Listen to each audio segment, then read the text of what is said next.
Lima, a pesar de la contaminación y de sus problemas urbanos, es una ciudad vibrante y llena de vida.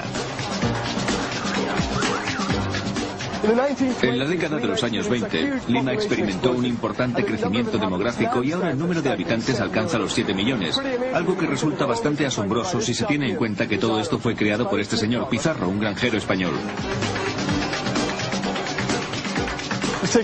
Dando un paseo por Lima, miren lo que he encontrado. Este precioso edificio de estilo colonial. Supongo que es español, pero observen qué calle. Está llena de basura y vacía. Es una pena. Con un poco de pintura aquí y allá y algo de limpieza, este sería un precioso lugar para vivir. Es una verdadera pena que edificios como este no se aprovechen. Lo mejor de todo es que cuando sonríes a la gente, ellos te devuelven la sonrisa, y es una sensación muy agradable cuando paseas por sus calles, aunque no son como las de Europa. Aquí hay que andar con cuidado.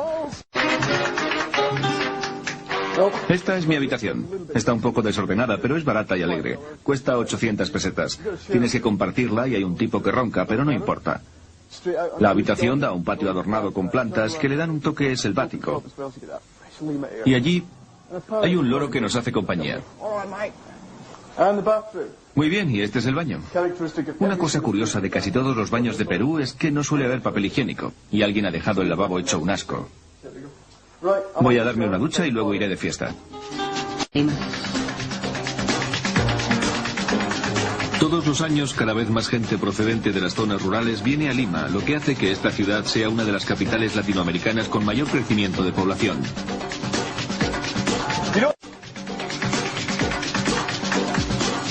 Villa El Salvador fue uno de los primeros arrabales que surgieron a las afueras de Lima. Es una comunidad independiente y ahora cuenta con una población de 300.000 personas. Aquí no tienen neveras, así que esta mujer mantiene alejadas a las moscas con ese plumero. Es muy efectivo, ¿eh? Hemos dejado atrás los Andes y ahora nos dirigimos a la costa. Voy a coger este autobús a Trujillo. Se supone que sale a las 7 en punto. Lo creeré cuando lo vea. Vamos a pasar por una de las carreteras más peligrosas de Perú, el Cañón del Pato.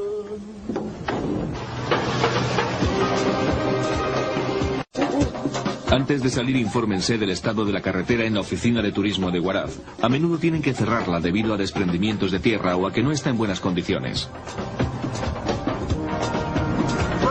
Además de ser una de las vías más importantes para los autobuses, también lo es para los granjeros, y cuando el ganado bloquea el camino, solo hay una forma de hacer que se aparten.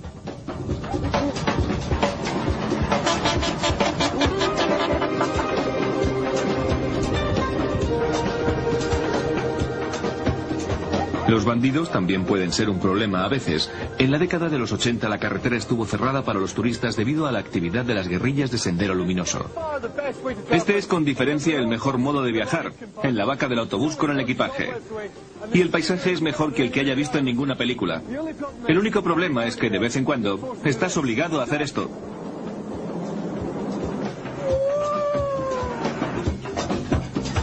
Entre Huaraz y Trujillo hay 39 túneles increíbles y las únicas personas que puedes encontrar son turistas. ¿Qué opinas de Perú? Excelente. Un tipo agradable. Después de este traqueteo durante tanto tiempo necesito ir al servicio. Parece que aquí hay cola.